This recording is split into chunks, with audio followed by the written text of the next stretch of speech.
تو کیا تم مجھے یہ بتانے کی کوشش کر رہے ہو کہ باجی فوزیہ محبت کے معاملے میں سنجیدہ نہیں تھی؟ وہ آصف کو عجیب سی نظروں سے دیکھتے ہوئے بولی۔ ہاں، یہی حقیقت ہے، وہ ٹھوس انداز میں بولا۔ پتہ نہیں تم کیا کہہ رہے ہو؟ یمنا کی الجھن میں اضافہ ہو گیا۔ میری تو سمجھ میں کچھ نہیں آ رہا آصف۔ سچی بات تو یہ ہے کہ وہ مجھ سے محبت نہیں بلکہ کھلواڑ کر رہی تھی، وہ گہری سنجیدگی سے بولا۔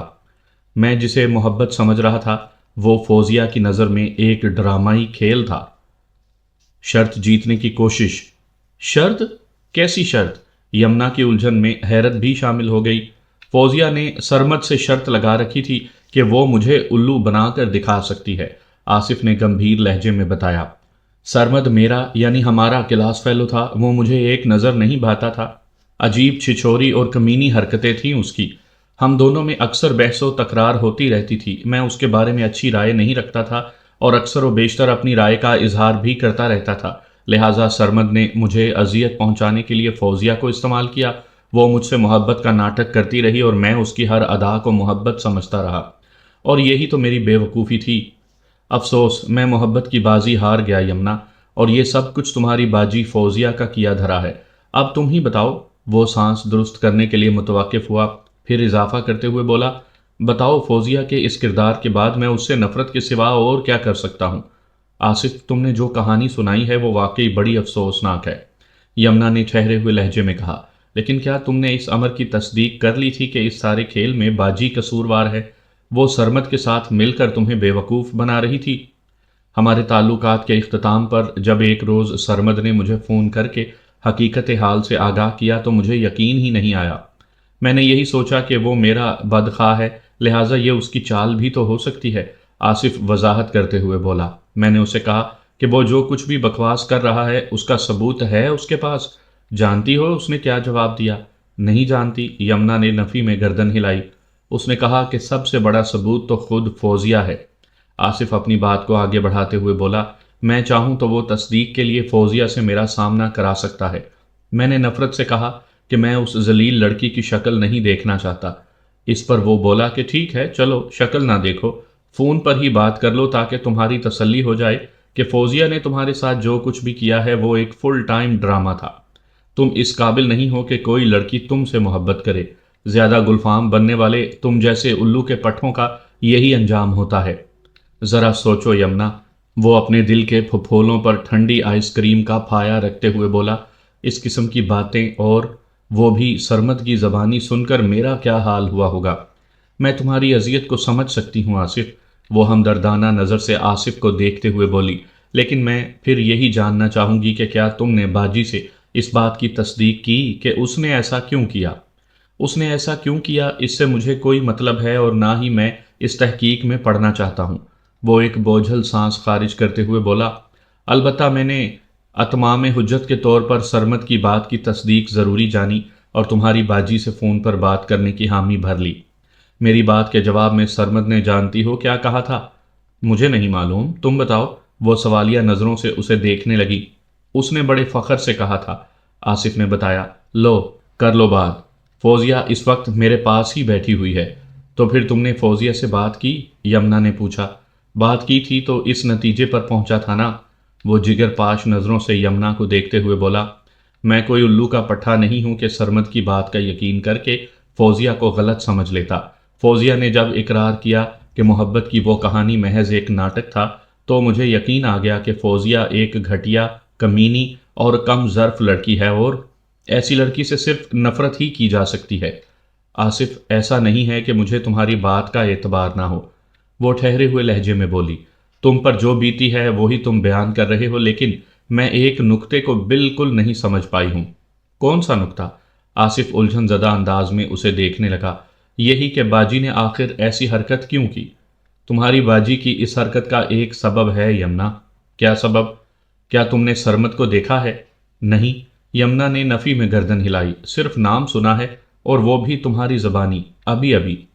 وہ بنا بنایا یونانی دیوتا ہے، آصف صاف گوئی کا مظاہرہ کرتے ہوئے بولا۔ دراز قامت، چوڑے شانے، باڈی بلڈرز جیسے بازو اور سینہ، نیلی آنکھیں، گفتگو لچھے دار، الغرض اس میں وہ ہر خصوصیت موجود ہے جس کا کوئی لڑکی خواب دیکھ سکتی ہے۔ علاوہ ازیں صاحب ثروت ہونے کے باعث وہ خوش لباس بھی ہے۔ یونیورسٹی کے زمانے میں ہر لڑکی اس کی دیوانی تھی، لیکن وہ دوستیاں سب سے کرتا تھا مگر کسی کے قابو میں نہیں آتا تھا۔ مجھ سے بدلہ لینے کے لیے اس نے تمہاری باجی کو استعمال کر لیا۔ وہ لمحے بھر کے لیے تھما، ایک گہری سانس خارج کی، پھر اپنی بات کو آگے بڑھاتے ہوئے بولا، دوسری لڑکیوں کی طرح ظاہر ہے فوزیہ بھی سرمد میں دلچسپی رکھتی تھی۔ جب سرمد نے مجھے ذلیل کرنے کے لیے فوزیہ پر ہاتھ رکھا تو وہ یہی سمجھی کہ سرمد اس کے ساتھ سنجیدہ ہے۔ وہ خود کو دنیا کی خوش قسمت ترین لڑکی تصور کرنے لگی، لیکن پھر اس کا خواب چکنا چور ہو گیا۔ خواب چکنا چور ہو گیا؟ کیا مطلب؟ یمنا نے الجھن زدہ لہجے میں پوچھا۔ جس روز سرمد نے فوزیہ سے ٹیلی فون پر میری بات کروائی تھی، وہ دن ان کی دوستی کا آخری دن تھا۔ آصف وضاحت کرتے ہوئے بولا، سرمد کا کام نکل گیا تو وہ رفتہ رفتہ فوزیہ سے جان چھڑانے لگا۔ پھر چند روز بعد ہی فوزیہ کو بڑی شدت سے یہ احساس ہوا کہ سرمد نے اسے کسی ٹیشو پیپر کی طرح استعمال کر کے ڈسٹ بن میں پھینک دیا ہے۔ ظاہر ہے اس واقعے نے اس کے دل و دماغ کو بری طرح متاثر کیا ہوگا۔ وہ تنہائی میں چھپ چھپ کر روئی بھی ہوگی۔ اس نے میرے ساتھ جو سلوک کیا تھا، اس کے بعد واپسی کا تو کوئی راستہ بچا نہیں تھا، لہٰذا جب تمہارے ابو نے ایک ٹرک ڈرائیور کا رشتہ لگایا تو فوزیہ نے مین میخ نکالنے کے بجائے فوراً بسم اللہ کہا۔ آصف نے اپنی بات مکمل کی تو یمنا پوچھے بنا نہ رہ سکی، ٹرک ڈرائیور؟ یہ تم کیا کہہ رہے ہو؟ میں عاصم کی بات کر رہا ہوں، وہ سرسری انداز میں بولا، تمہارے بہنوئی صاحب۔ لیکن عاصم تو کوئی ٹرک نہیں چلاتا۔ اس کی حیرت دو چند ہو گئی۔ تم نے اسے ٹرک ڈرائیور کیوں کہا؟ ارے بابا، میں جانتا ہوں، وہ پرانی گاڑیوں کی خرید و فروخت کا کام کرتا ہے، اس کے علاوہ وہ ایک ڈرائیونگ سکول بھی چلاتا ہے۔ آصف نے وضاحت کرتے ہوئے کہا، لیکن سرمد کے مقابلے میں تو وہ ایک ٹرک ڈرائیور ہی ہوا نا۔ میں وجاہت اور رکھ رکھاؤ کی بات کر رہا ہوں۔ ویسے ایک بات ہے، وہ بڑے ڈرامائی انداز میں متوقف ہوا، پھر اضافہ کرتے ہوئے بولا، فوزیہ تھی اسی لائق کہ اسے عاصم جیسا شوہر ملے، جو لات جوتا بھی کرے اور سسرال کے مال پر بھی دانت تیز کرتا رہے۔ تم ایک کے بعد ایک انکشاف کر رہے ہو آصف، یمنا نے بے چین لہجے میں کہا۔ یہ سسرال کے مال پر دانت تیز کرنے کا کیا معاملہ ہے؟ میرا ایک دوست ہے کریم، آصف نے بتایا، وہ بھی تم لوگوں کی کمیونٹی سے تعلق رکھتا ہے۔ میں نے کریم کے ذریعے عاصم کے بارے میں مکمل معلومات حاصل کی ہیں۔ کریم کے مطابق عاصم ایک لالچی اور چال باز قسم کا شخص ہے، اور سامنے والے کو اپنے شیشے میں اتارنا تو اس کے بائیں ہاتھ کا کھیل ہے۔ تمہارے ابو چونکہ اس پر اندھا اعتماد کرتے ہیں، لہٰذا مجھے ڈر ہے کہ وہ اندھیرے میں رہ کر کوئی بہت بڑا دھوکہ نہ کھا لیں۔ یہ بات تو میرے تجربے میں بھی آ چکی ہے کہ عاصم خود غرض اور لالچی ہے، وہ اجڑ اور جنگلی بھی ہے۔ باجی کے ساتھ وہ بعض اوقات جانوروں سے بھی بدتر سلوک کرتا ہے، لیکن وہ لمحے بھر کے لیے متوقف ہوئی، پھر متذبذب لہجے میں بولی، وہ ابو کو کون سا نقصان پہنچانے والا ہے؟ یہ بات سمجھ میں نہیں آ رہی، بہت جلد سمجھ میں آ جائے گی۔ ابھی میں بھی اس سلسلے میں تمہاری طرح خالی الذہن ہوں، لیکن وہ پرسوچ انداز میں لمحے بھر کے لیے خاموش ہوا، پھر اضافہ کرتے ہوئے بولا، انشاءاللہ اگلی ملاقات میں میں تمہیں تفصیل سے آگاہ کروں گا۔ میں نے کریم کو اس معاملے کی ٹو کے لیے لگایا ہوا ہے، اس نے ابھی صرف اتنا بتایا ہے کہ کسی پلاٹ وغیرہ کا چکر ہے۔ پلاٹ کا چکر؟ یمنا نے بھویں سکیڑتے ہوئے کہا، تم ابھی سے خود کو سوچ میں مت ڈالو یمنا۔ وہ تھوڑا آگے کو جھک کر اس کی آنکھوں میں جھانکتے ہوئے گہری سنجیدگی سے بولا، تمہارے خوبصورت چہرے پر فکر کی لکیریں اچھی نہیں لگتی۔ وہ آصف کی نظر کی تاب نہ لاتے ہوئے جز بز ہو کر رہ گئی۔ وہ ٹھہرے ہوئے لہجے میں بولا، میں نے کریم کو اس مشن پر لگا رکھا ہے نا، وہ بہت جلد مجھے خبر دے گا اور پھر میں تمہیں بتا دوں گا۔ تمہیں پریشان ہونے کی قطعاً کوئی ضرورت نہیں ہے۔ یمنا کو اپنی باجی سے بہت محبت تھی۔ فوزیہ کے حوالے سے آصف کی باتوں نے اسے تکلیف پہنچائی تھی، لیکن وہ چونکہ حقیقت بیانی کر رہا تھا، لہٰذا اس نے برا منانے کی کوشش نہیں کی۔ اسے یہ سب سن کر آصف سے دلی ہمدردی ہو گئی تھی۔ اس بیچارے کے ساتھ واقعی بڑی زیادتی بلکہ ظلم ہوا تھا۔ وہ اپنی دل میں آصف کو چاہنے لگی تھی۔ محبت، چاہت اور ہمدردی نے مل کر ایسا جادو چلایا کہ وہ دل و جان سے آصف کی ہو گئی۔ آج اس نے آصف کی آنکھوں میں بھی اپنے لیے چاہت کے جذبات دیکھ لیے تھے۔ اسے بڑی شدت سے احساس ہونے لگا کہ وقت محبت کی کوئی اور داستان رقم کرنے جا رہا ہے۔ آئندہ ملاقات میں آصف نے یمنا کے سامنے عاصم کا کچا چٹھا کھول کر رکھ دیا۔ یہ ملاقات ان کے باہمی اعتماد اور محبت کے لیے وائٹ سیمنٹ اور پلاسٹر آف پیرس کا ملاپ ثابت ہوئی تھی، اور انہیں اپنی اپنی جگہ بڑی شدت سے یہ احساس ہو گیا تھا کہ وہ ایک دوسرے کے لیے بنائے گئے ہیں۔ اس وقت وہ ایک ریسٹورانٹ میں بیٹھے ہوئے تھے۔ رسمی کلمات کے بعد آصف نے پوچھا، میں نے تمہیں اپنے دوست کریم کے بارے میں بتایا تھا نا، جو گارڈن ایسٹ کے علاقے میں باربیکیو کا ایک چھوٹا سا ریسٹورانٹ چلاتا ہے؟ ہاں مجھے یاد ہے۔ یمنا نے اسبات میں گردن ہلائی، اور کریم کے ساتھ ہی کسی پلاٹ وغیرہ کا ذکر بھی آیا تھا؟ میں نے کریم کے ذریعے پلاٹ اور عاصم کی کہانی معلوم کر لی ہے، عاصم نے ٹھہرے ہوئے لہجے میں بتایا۔ تمہاری باجی اور عاصم میں جو جھگڑا ہوا تھا نا، اس کے پیچھے بھی یہی پلاٹ کار فرما تھا۔ عاصم نے بہت دور تک پلاننگ کر رکھی ہے۔ لیکن یہ پلاٹ کا چکر کیا ہے؟ یمنا نے سوالیہ نظر سے اس کی طرف دیکھا۔ مجھے یقین ہے کہ تمہارے علم میں یہ بات ہوگی، اور اگر تمہیں اس بارے میں کچھ پتہ نہیں تو تمہیں جاننے کی کوشش کرنی چاہیے، کیونکہ فوزیہ کی شادی کے بعد اپنے ابو کے مفادات کی حفاظت اور نگرانی کرنا تمہاری ذمہ داری ہے۔ آصف ایک ہی سانس میں بولتا چلا گیا۔ اگر تم نے اس معاملے میں دلچسپی نہ لی تو عاصم چپکے سے اپنا کام دکھا دے گا اور تم لوگ ہاتھ ملتے رہ جاؤ گے۔ آصف، تمہاری باتیں سن کر تو میرے دماغ میں درد ہونے لگا ہے۔ وہ دونوں ہاتھوں سے اپنے سر کو تھامتے ہوئے بولی، پلیز تفصیل ختم کرو اور اس پلاٹ کے بارے میں بتاؤ جو مستقبل قریب میں ہمارے لیے وبال جان بننے والا ہے۔ آصف چند لمحات تک سوچتی ہوئی نظر سے یمنا کو دیکھتا رہا، پھر ٹھہرے ہوئے لہجے میں بولا، تمہارے ابو سے چھوٹے دو بھائی ہیں، عبدالاحد اور عبداللہ۔ ان تینوں بھائیوں کی مشترکہ ملکیت ایک پلاٹ ہے جس کے کاغذات تمہارے ابو کے پاس رکھے ہیں۔ چھوٹے بھائیوں خصوصاً عبداللہ کی یہ خواہش اور کوشش رہی ہے کہ اس پلاٹ کو فروخت کر کے رقم تینوں میں برابر تقسیم کر لی جائے، لیکن تمہارے ابو مذکورہ پلاٹ بیچنے کے لیے آمادہ نہیں ہیں۔ عبداللہ نے خود سے بڑے بھائی عبدالاحد کو اپنے ساتھ ملانے کی کوشش کی تاکہ وہ دونوں باہمی طور پر عبدالواحد کو پلاٹ کی فروخت کے لیے آمادہ کر سکے، لیکن عبدالاحد نے عبداللہ کی بات ماننے سے انکار کر دیا۔ اس معاملے میں عبدالاحد کا موقف بڑا واضح ہے، یعنی اس نے بڑے صاف الفاظ میں عبداللہ سے کہہ دیا ہے کہ بھائی جان یعنی تمہارے ابو جب چاہیں گے جب ہی وہ پلاٹ فروخت کیا جائے گا۔ میں غلط تو نہیں کہہ رہا ہوں یمنا؟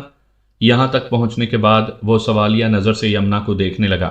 وہ اسبات میں سر ہلاتے ہوئے بولی، تم نے جس پلاٹ کا ذکر کیا ہے میں اس سے اچھی طرح واقف ہوں۔ وہ بہت ہی قیمتی پلاٹ ہے۔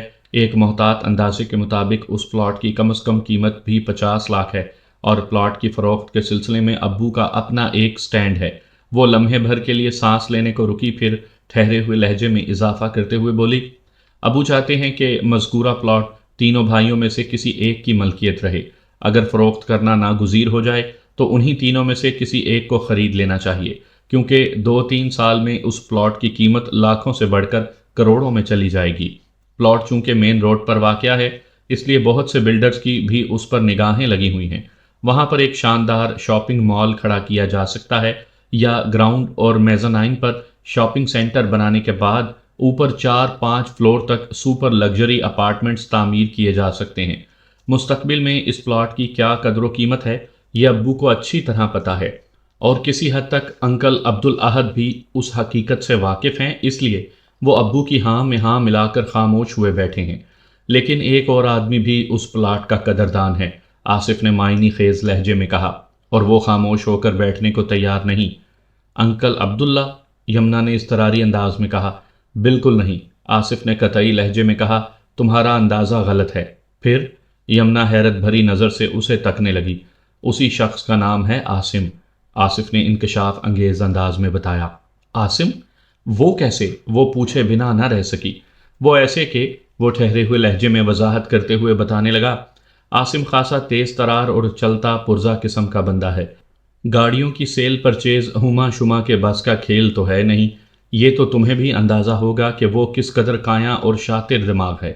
آصف نے لمحاتی توقف کر کے سوالیہ نظر سے یمنا کو دیکھا۔ وہ اسبات میں گردن ہلاتے ہوئے بولی، ہاں بخوبی اندازہ ہے مجھے۔ عاصم کی یہ تمام تر خوبیاں تمہارے چھوٹے چچا عبداللہ سے چھپی نہیں رہ سکیں، آصف نے اپنی بات کو آگے بڑھاتے ہوئے کہا، کیونکہ عبداللہ انکل خود بھی کچھ کم چالاک نہیں ہیں۔ عبداللہ نے وقت ضائع کیے بغیر عاصم سے گٹھ جوڑ کر لیا اور اسے یہ پٹی پڑھائی کہ وہ فوزیہ کو استعمال کر کے کسی طرح اس قیمتی پلاٹ کے کاغذات والی فائل حاصل کر لے، پھر وہ دونوں کوئی چکر چلا کر پلاٹ کو فروخت کر دیں گے اور اس کی فروخت سے حاصل ہونے والی رقم کو آدھا آدھا تقسیم کر لیں گے۔ عاصم اور فوزیہ کے درمیان ہونے والا پھڈا اسی سلسلے کی کڑی ہے۔ عاصم نے عبداللہ انکل سے تعاون کی حامی بھر لی، لیکن عبداللہ انکل کو یہ نہیں معلوم کہ بقول شخص سے عاصم اس قسم کے کاموں میں ان کا بھی باپ ہے۔ وہ چند لمحات کے لیے متوقف ہوا، ایک گہری سانس خارج کی اور سلسلہ کلام کو جاری رکھتے ہوئے بولا، عاصم، عبداللہ انکل پر یہی ظاہر کر رہا ہے کہ وہ فوزیہ کے ذریعے مذکورہ فائل حاصل کرنے کی تگ و دو میں لگا ہوا ہے، اور یہ حقیقت بھی ہے، لیکن درِ پردہ اس نے کوئی اور ہی منصوبہ بنا رکھا ہے۔ کیسا منصوبہ؟ یمنا نے بے ساختہ پوچھ لیا۔ عاصم کا بزنس کچھ اس نوعیت کا ہے کہ اسے ڈاکومنٹیشن وغیرہ سے واسطہ پڑتا رہتا ہے۔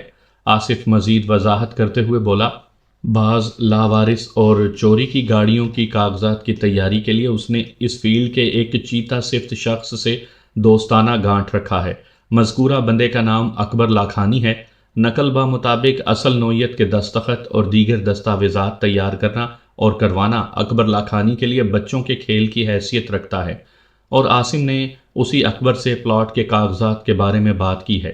اکبر نے اس سے کہا ہے کہ وہ فائل اڑا لائے، باقی کے سارے کام اس پر چھوڑ دے۔ تینوں بھائیوں کے دستخط، پاور آف اٹارنی اور دیگر ہر قسم کے قانونی تقاضوں سے وہ خود نمٹ لے گا۔ وہ اس قسم کی ہیرا پھیری والی جائیداد کی خرید و فروخت کا ماہر ہے۔ اس پلاٹ کی فروخت سے جو رقم حاصل ہوگی اسے وہ برابر بانٹ لیں گے۔ او مائی گاڈ! یمنا کانوں کو ہاتھ لگاتے ہوئے بولی، عاصم کتنا خطرناک کھیل کھیلنے والا ہے، اور ابو کو کچھ پتہ ہی نہیں ہے۔ ایک بات کان کھول کر سن لو یمنا، آصف نے تنبیہی انداز میں کہا، اس پلاٹ کو ہتھیانے کے حوالے سے تمہارے انکل عبداللہ اتنے خطرناک انسان نہیں ہیں جتنا کہ یہ عاصم ہے۔ اگر پلاٹ کے کاغذات والی فائل عاصم کے ہتھے چڑھ گئی تو اکبر لاکھانی 101% اس پلاٹ کو خاموشی سے ٹھکانے لگا دے گا۔ میں نے بتایا ہے نا، وہ اس قسم کے کاموں کا وسیع تجربہ اور مہارت رکھتا ہے۔ مجھے ان حالات میں کیا کرنا چاہیے آصف؟ یمنا نے تشویش بھرے لہجے میں پوچھا۔ تم نے جو کچھ بتایا ہے، اگر عین یہی صورتحال ہے تو پھر ابو کے لیے کوئی بہت بڑا مسئلہ کھڑا ہونے والا ہے۔ صورتحال تو یہی ہے یمنا، وہ گہری سنجیدگی سے بولا، اور میری نظر میں اپنے ابو کو بچانے کے لیے تمہارے پاس دو راستے ہیں۔ مثلاً، وہ آصف کی بات پوری ہونے سے پہلے ہی بول اٹھی، کون سے دو راستے؟ نمبر 1، وہ لہجے کی سنجیدگی کو برقرار رکھتے ہوئے بولا، تم ان تشویشناک حالات کے بارے میں منوعاً اپنے ابو کو بتا دو۔ وہ پلاٹ کے کاغذات والی فائل کا خود ہی کوئی محفوظ بندوبست کر لیں گے۔ نمبر 2، وہ سانس ہموار کرنے کے لیے متوقف ہوا، پھر اضافہ کرتے ہوئے بولا، تم اس فائل تک رسائی حاصل کر کے اس میں سے اصل کاغذات غائب کر دو، اور ان کی جگہ کاغذات کی ادھوری فوٹو کاپی ایک ساتھ نتھی کر کے رکھ دو، تاکہ اگر عاصم کسی بھی طرح فوزیہ کے ذریعے وہ فائل چرانے میں کامیاب ہو جائے تو اسے اصل مقصد میں ہرگز کامیابی حاصل نہ ہو سکے۔ مجھے تو پہلا راستہ اپیل کر رہا ہے، یمنا نے ٹھہرے ہوئے لہجے میں کہا۔ یہ بالکل سیدھا راستہ ہے، نہ کوئی جھنجھٹ اور نہ ہی کوئی ہیرا پھیری۔ میں ابو کو صورتحال سے آگاہ کر دیتی ہوں، وہ خود ہی مذکورہ فائل کی حفاظت کا انتظام کر لیں گے۔ ٹھیک ہے، آصف نے گہری سانس خارج کرتے ہوئے کہا۔ دونوں میں تھوڑی دیر تک مزید کچھ باتیں ہوئیں، پھر وہ ریسٹورانٹ سے اٹھ گئے۔ چند روز بعد وہ ایک مقامی پارک میں ملے۔ اس بار یمنا کے پاس بتانے اور کہنے کے لیے بہت کچھ تھا۔ کولڈ ڈرنک سے لطف اندوز ہوتے ہوئے یمنا نے انکشاف انگیز انداز میں بتایا، آصف، ابو اتنے بھی سیدھے نہیں ہیں جیسے وہ نظر آتے ہیں۔ تم نے انکل کا کون سا ٹیڑھا پن دیکھ لیا؟ آصف نے مذاق کے رنگ میں پوچھا۔ میں نے ان سے پلاٹ کے کاغذات والا معاملہ ڈسکس کیا تھا، یمنا نے بتایا۔ اچھا؟ آصف پوری طرح اس کی جانب متوجہ ہو گیا۔ پھر انہوں نے کیا کہا؟ وہ ہماری توقعات سے زیادہ محتاط اور تیز ثابت ہو رہے ہیں، یمنا وضاحت کرتے ہوئے بولی۔ میں نے جب ان سے پلاٹ کے کاغذات کے بارے میں گفتگو شروع کی تو انہوں نے کہا کہ وہ اس حوالے سے ہونے والی پراسرار سرگرمیوں سے بخوبی آگاہ ہیں۔ ایک روز انہوں نے فوزیہ کو اس کمرے میں بڑے مشکوک انداز میں چکراتے اور ٹٹول کرتے دیکھ لیا تھا جہاں پلاٹ کے کاغذات والی فائل رکھی ہے۔ انہیں چھٹی حص نے بتایا کہ باجی فوزیہ اسی فائل کے چکر میں ہے۔ انہوں نے باجی سے باز پرس نہیں کی اور غیر محسوس انداز میں اس معاملے کی ٹو میں لگ گئے۔ جلد ہی انہیں اس بات کا پتہ چل گیا کہ اس فتنے کے پیچھے عاصم کا شیطانی دماغ کام کر رہا ہے۔ وہ خود بھی عاصم کی منفی صلاحیتوں سے واقف ہو چکے ہیں، لہٰذا انہوں نے نہایت ہی خاموشی کے ساتھ کاغذات والی فائل کی حفاظت کا بندوبست کر دیا ہے۔ اب تو کیا بندوبست کر دیا ہے؟ آصف قطع کلامی کرتے ہوئے مستفسر ہوا۔ ابو کے ذہن نے بھی تمہارے ہی انداز میں سوچا ہے آصف، یمنا نے جوشیلے لہجے میں بتایا۔ انہوں نے فائل میں سے اصل کاغذات غائب کر دیے ہیں اور ان کی جگہ زمین اور جائیداد ہی سے متعلق چند نقلی اور ناکارہ کاغذات رکھ دیے ہیں۔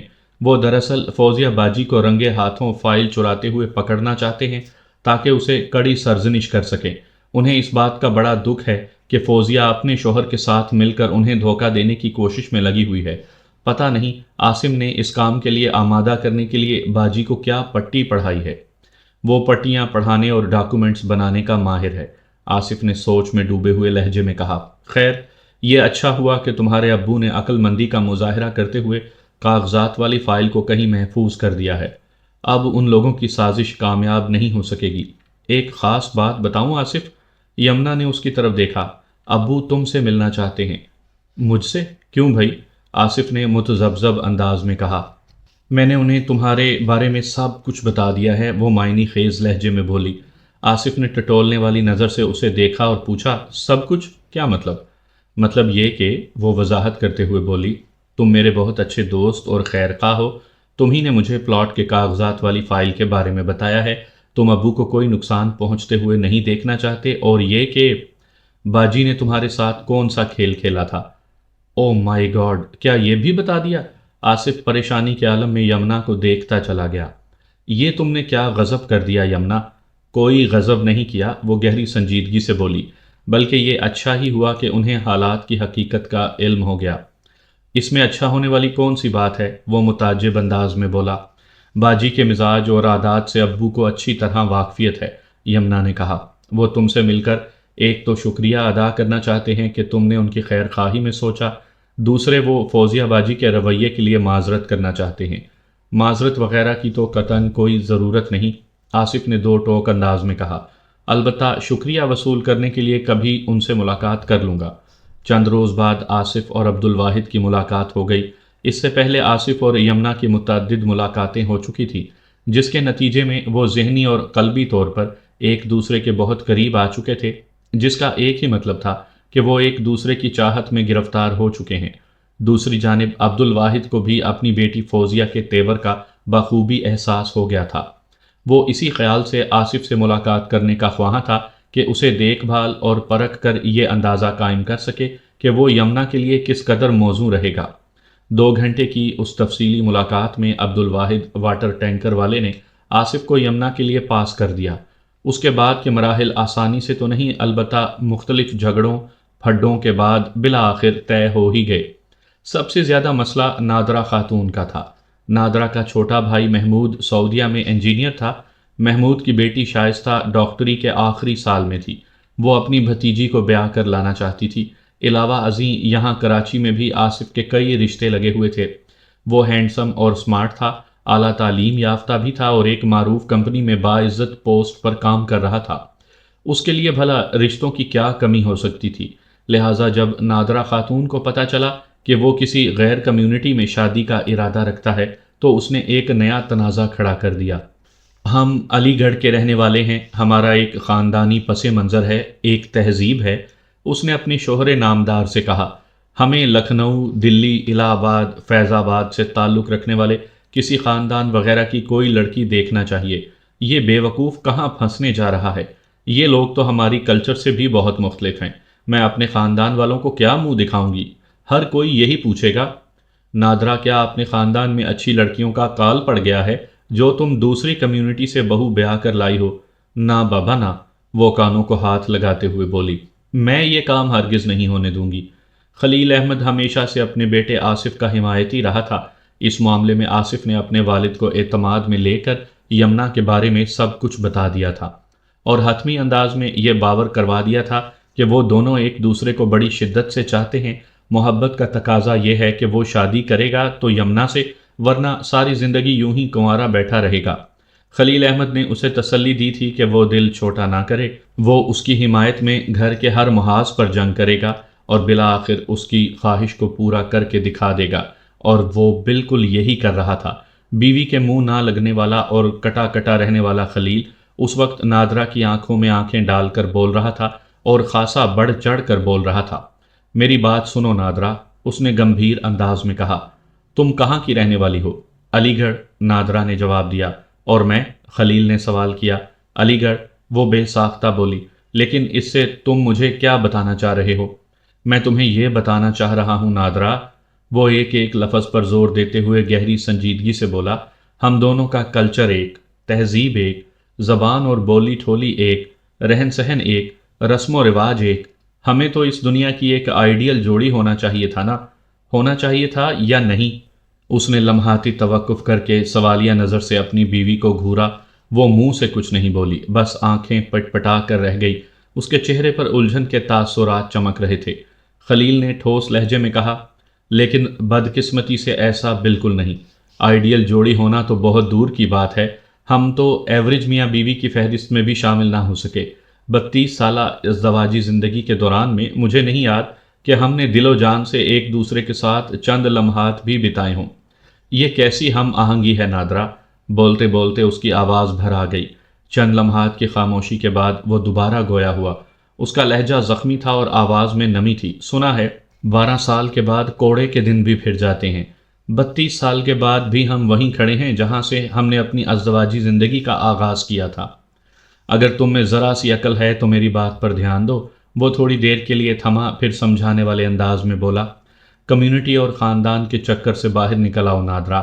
صرف یہ دیکھو کہ وہ لوگ مسلمان ہیں، اسی خدا اور رسول صلی اللہ علیہ وآلہ وسلم کے ماننے والے ہیں جن کو ہم مانتے ہیں۔ بس یہی کافی ہے۔ آصف اور یمنا ایک دوسرے کو پسند کرتے ہیں، مجھے یقین ہے ان کی زندگی بہت اچھی گزرے گی۔ تم خواہ کی مخالفت اور پنگے بازی چھوڑ دو۔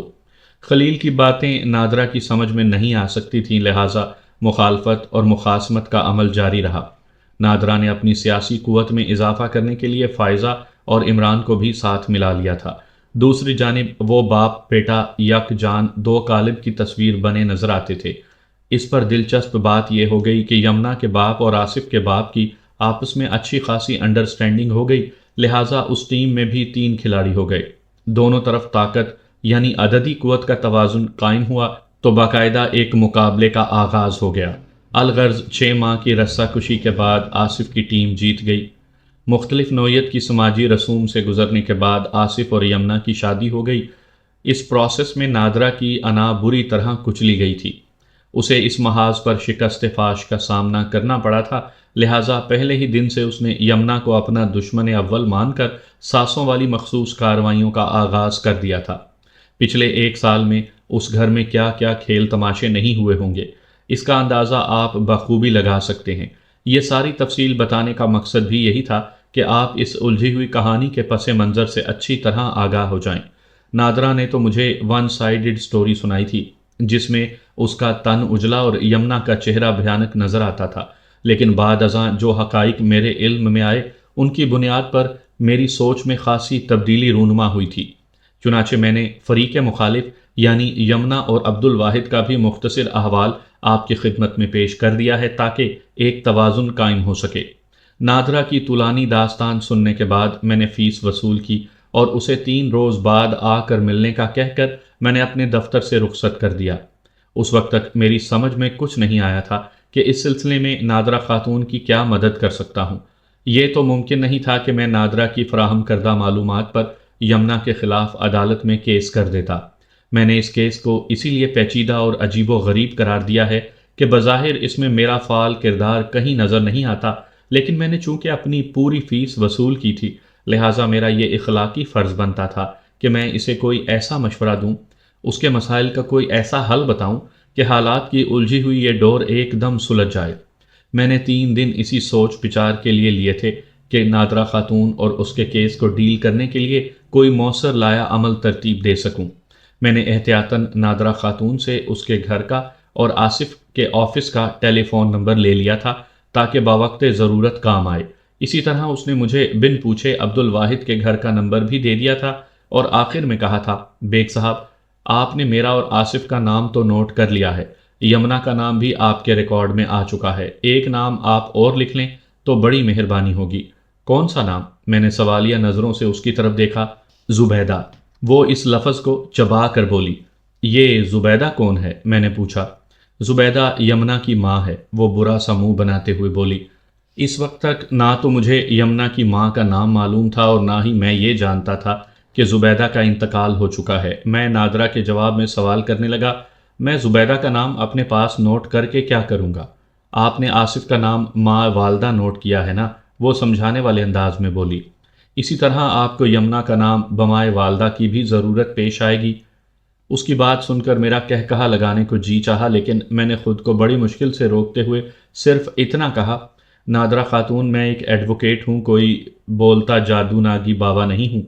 نام بمائے والدہ کی ضرورت عاملوں کو پیش آتی ہے، میرے پیشے میں ایسی کوئی کہانی نہیں ہے۔ امی چھوڑے نا، فائزہ جلدی سے صورتحال کو سنبھالتے ہوئے بولی، بیگ صاحب کو اپنے طریقے سے کام کرنے دیں، ہمیں صرف اپنے مقصد پر نظر رکھنا چاہیے۔